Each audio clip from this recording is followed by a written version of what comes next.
tous, aujourd'hui on se retrouve pour une toute nouvelle vidéo et aujourd'hui je vais vous faire un petit reveal des cadeaux que j'ai eu à Noël, mes lectures de janvier et ma palle du mois de septembre. Donc palle, n'oubliez pas, c'est pile à lire.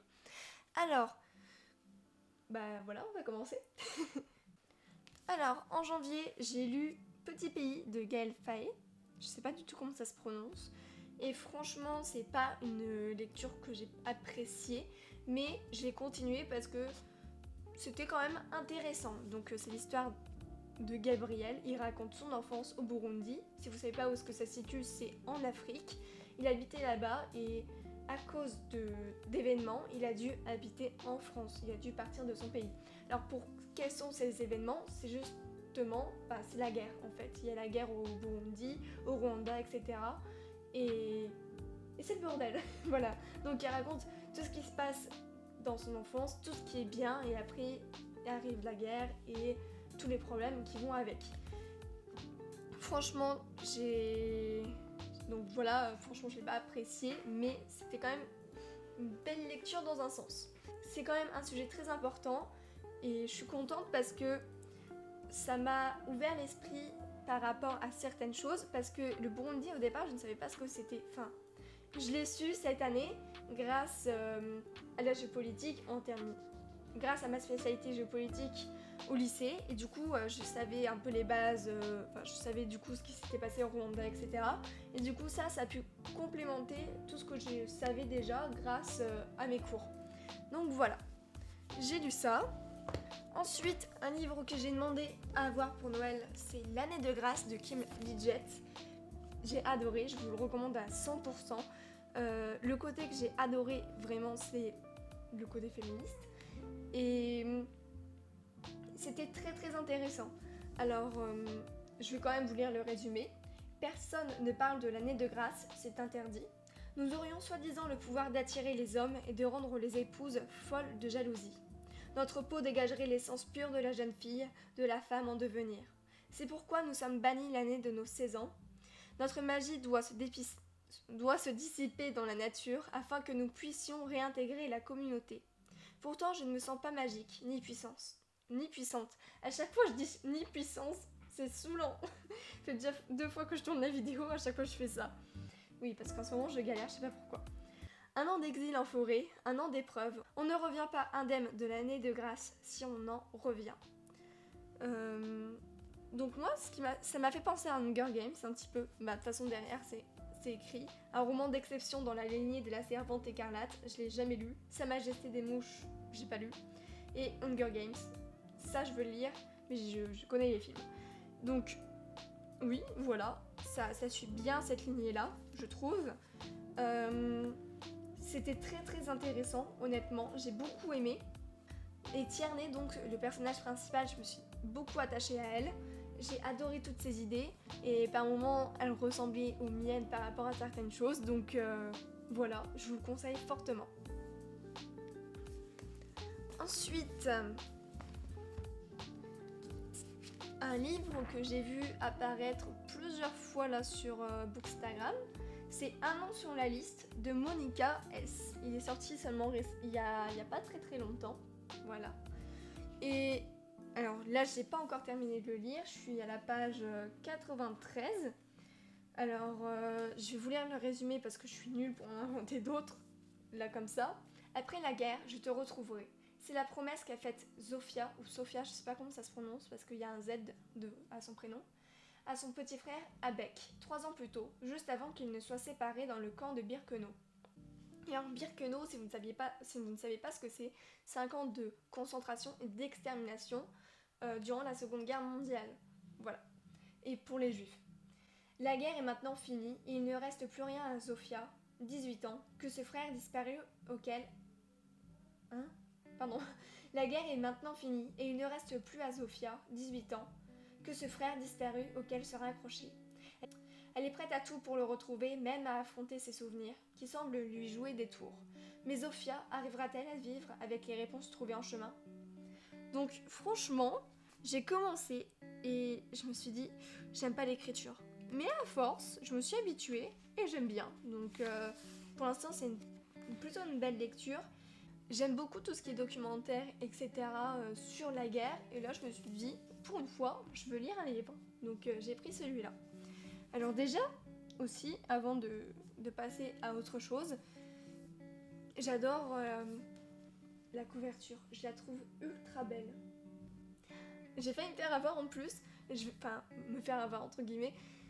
Je vais au Furet pour voir s'il y avait ce livre, justement. Je le vois, je le prends. Je refais un petit demi-tour. Et en fait, il n'y avait pas de marque-page. Du coup, là, j'en ai un. J'ai pris celui d'en dessous.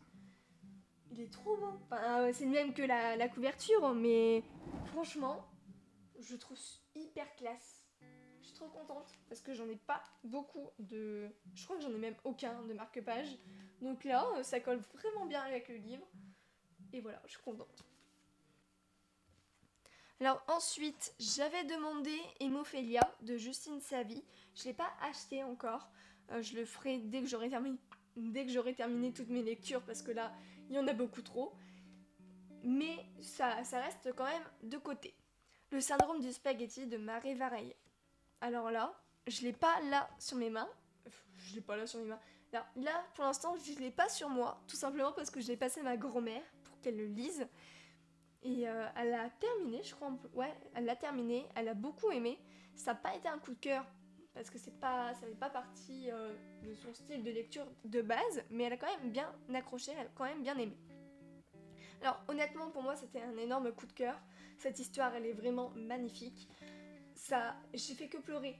Enfin, je fais que pleurer. Non, c'est beau. On pleure, on rit. Voilà. Et c'est pas une histoire qui est destinée uniquement aux personnes de mon âge. Vraiment, peu importe votre âge, lisez-le. Vraiment, c'est une leçon de vie pour moi. Franchement, lisez-le, je le répète. Je crois que j'ai déjà dit dans une autre vidéo en plus. Donc voilà, c'était une super lecture, un gros coup de cœur. Et j'ai même fait j'y pense, j'ai même fait une chronique sur ce livre, donc n'hésitez pas à aller la visionner. Je vais vous la mettre juste ici normalement. Je crois qu'elle est aussi sur YouTube. Donc voilà. Je vous conseille. Ensuite, j'avais demandé toujours plus de Léna de Situation. Je l'avais acheté très tôt, en fait, au mois de novembre, je crois. Donc voilà, j'en ai même parlé dans une vidéo. Donc n'hésitez pas à aller la visionner. Et ensuite, j'ai demandé d'acheter des livres que j'avais déjà lus. La trilogie Silver de Kirsten Gier. J'ai toujours pas fait, mais ça y arrivera bientôt. Ensuite, j'avais demandé un abonnement chez Roman Éternel, une maison d'édition qui publie des classiques de la littérature. Donc voilà, et je les ai reçus hier, c'est pour ça que je vous tourne cette vidéo aujourd'hui. Alors, ça on l'ouvrira à la fin. J'ai déjà ouvert malheureusement parce que je me demandais ce que c'était. Mais donc je vous montrerai après. Tout ça j'ai pas encore ouvert, donc je le ferai là tout de suite avec vous. Là je vais vous présenter les livres. Ils sont, je trouve, magnifiques. Wow. Il y en a 3 donc pour l'instant. Wow. Ils sont énormes par contre. Alors j'ai Orgueil et Préjugés de Jane Austen. C'est trop beau, vraiment. Le livre, regardez la couverture, c'est vraiment trop trop beau. Derrière, c'est ça. Voilà. Alors, à l'intérieur, il y a même... Oh, il y a des dessins. En fait, j'ai même pas ouvert les livres parce que je voulais garder... Oh, c'est trop beau. Je vais regarder les réactions rien que pour vous. Oh. Alors...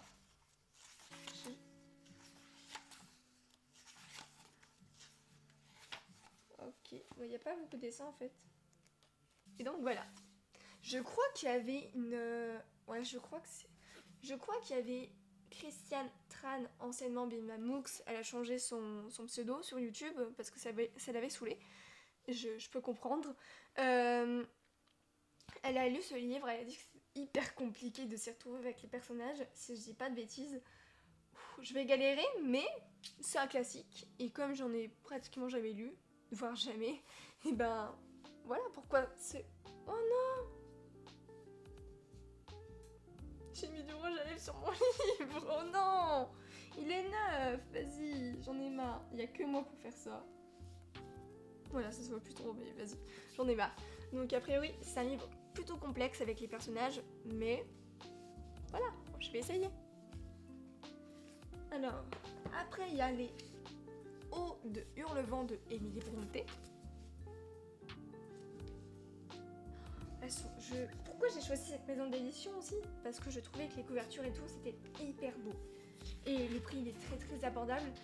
Pour ces 3 livres et tous les cadeaux que j'ai eu avec, ça coûte à 13,99 €. Bon, je crois que j'ai pas... Il y a aussi la livraison, mais franchement, c'est pas cher, vraiment. Regardez les dessins, c'est hyper beau, vraiment. Mais je galère à vous montrer. Voilà. Voilà, j'adore la couverture, etc. Ça, je pense que je vais le lire en deuxième. Orgueil et préjugés, je vais le lire en dernier. Et ça, les 4 filles du Dr March de Louisa May Alcott, je le lirai en premier. J'ai regardé le film, j'ai vraiment adoré. Et voilà, du coup, je veux lire en premier. Je n'ai même pas encore ouvert celui-là aussi. Ah si, j'ai ouvert hier. Ça, c'est les 4 filles. Alors, je me souviens qu'il y avait Joe. Et après, je ne sais plus. Je ne sais plus le nom des personnages, mais je sais que Joe, c'est le personnage principal. Voilà. C'est trop beau. Voilà. Et leur père, il a la guerre. Du coup, elles sont ensemble. Avec Meg, Beth. Ah oui! Et même, donc le film était vraiment super. Il y a même Emma Watson qui y joue. Donc, il y a un petit Timothée Chalamet. Regardez le film, il est vraiment génial. Et comme j'avais beaucoup aimé, je voulais regarder si le livre il collait bien au film. A priori, j'avais pu entendre des échos en disant que oui. Donc voilà, le lire. Alors, je vais commencer par quoi? Elle est où?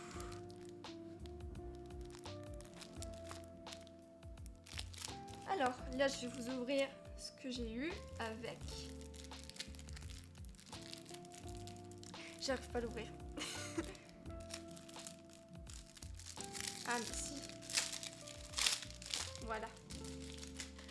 Ah ouais. Par terre. Oh là là, mais il y a plein de choses en fait. Ah, 3 superbes facsimilés de gravures d'époque. Ça, c'est ce que j'ai. Oh, des écouteurs avec micro en soie, j'en ai, donc c'est cool. 2 élégants serre-livres pratiques et décoratifs. C'est beau, hein. Je veux trop l'avoir, ça, en vrai. Donc voilà, en gros, c'est... En fait, c'est un magazine. Hein. Et il y a ça. Il y a un petit livret sur l'auteur. Donc ça, c'est le petit livret pour les 4 filles du Dr March. Alors, je vais vous dire les gros titres. Une invitation à poursuivre nos rêves. Jo, la plus hardie des 4 filles du Dr March, est la littérature ce que Marie Curie est à la science. Une invitation à poursuivre ses rêves, sans tenir compte des préjugés de genre. J'avoue, c'est vraiment totalement ça. C'est ce que j'ai vu en voyant le film. Un best-seller inattendu. Pour répondre au désir de son éditeur, Louisa May Alcott accepte à contre-cœur d'écrire un roman pour jeunes filles. Les 4 filles du Dr March lui ouvrent les portes de la renommée. Oh, ça je savais pas. Vraiment, du coup, j'apprends des choses. Franchement, je vais tout lire aussi et c'est cool. La romancière qui grimpait aux arbres. À 36 ans, la deuxième fille du philosophe Amos Bronson Alcott puise dans son histoire familiale la trame de son best-seller. En plaçant des femmes au centre du récit, les 4 filles du Dr March, Little Woman, révolutionnent les codes du roman dans une société patriarcale. Voilà. L'Amérique de la guerre de sécession. Dès que la guerre civile éclate, Louisa May Alcott s'engage comme infirmière dans l'armée de l'Union. Au chevet des soldats blessés, la romancière met à l'épreuve ses convictions abolitionnistes, oh là là, je vais pas parler, et féministes, que traduit le conflit.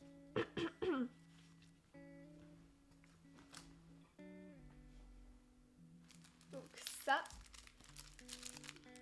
celui-là, je vais galérer aussi à l'ouvrir. Ah, c'est bon.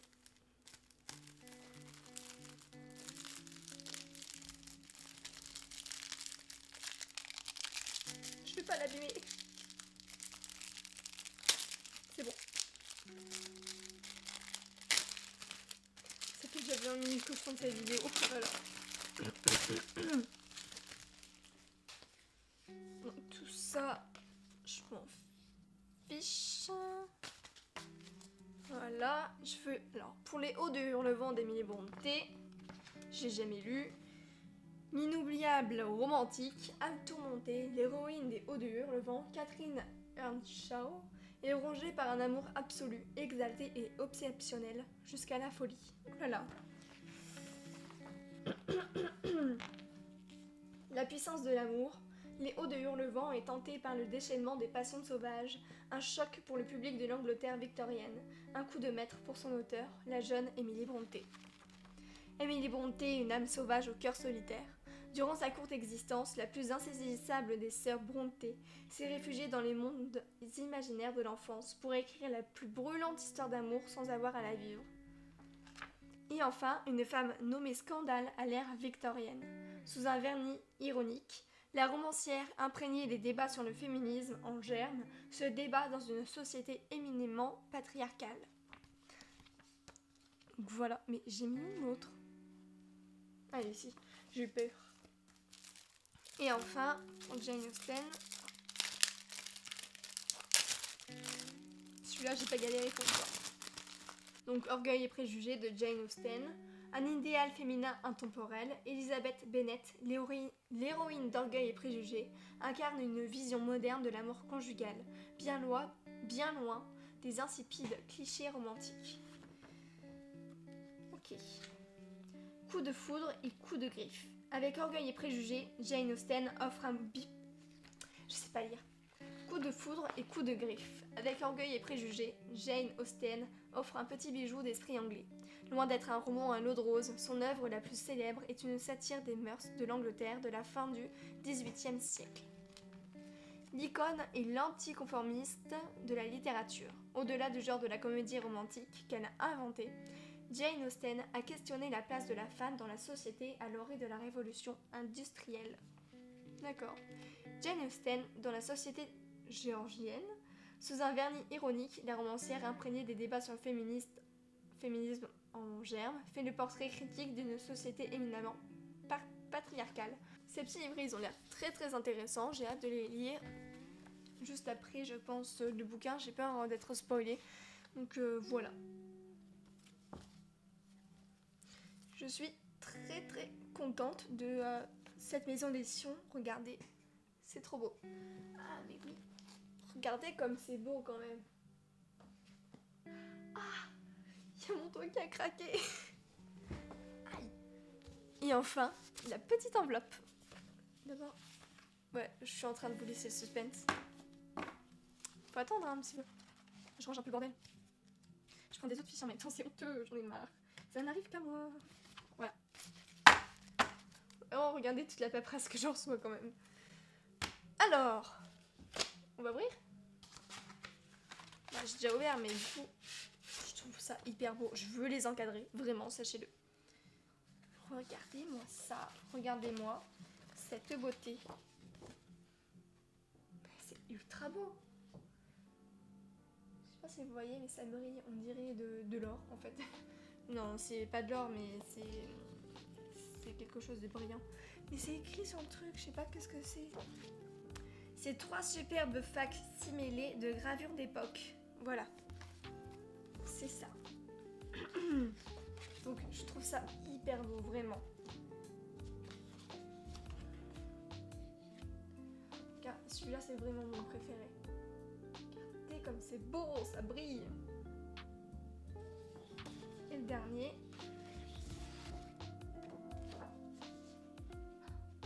C'est magnifique. Je veux les encadrer, vraiment. C'est hyper beau. Donc voilà, si vous êtes intéressé par les maisons d'édition, je pense que je peux vous la conseiller. Franchement, je vous conseille ça. Et ma pile à lire, donc c'est vraiment tous ces livres-là. Les 90 Dr. March, finir Un nom sur la liste, lire aussi Né sous une bonne étoile de Aurélie Van Logne et l'autre d'en dessous, Là où chantent les écrevisses de Delia Owens. voilà, j'ai ça à lire. Donc ça fait beaucoup pour un petit mois en plus. Ah ouais, mois de février, mais il est petit en plus. Voilà, merci à tous d'avoir regardé cette vidéo, j'espère qu'elle vous aura plu. Si c'est le cas, n'hésitez pas à vous abonner, à lâcher un petit pouce bleu et à activer la cloche, ça me ferait hyper plaisir. N'oubliez pas, dans la description, il y a les liens pour lire mes histoires comme d'habitude, mon blog et mon Instagram, et on se retrouve pour une prochaine vidéo. Salut, salut!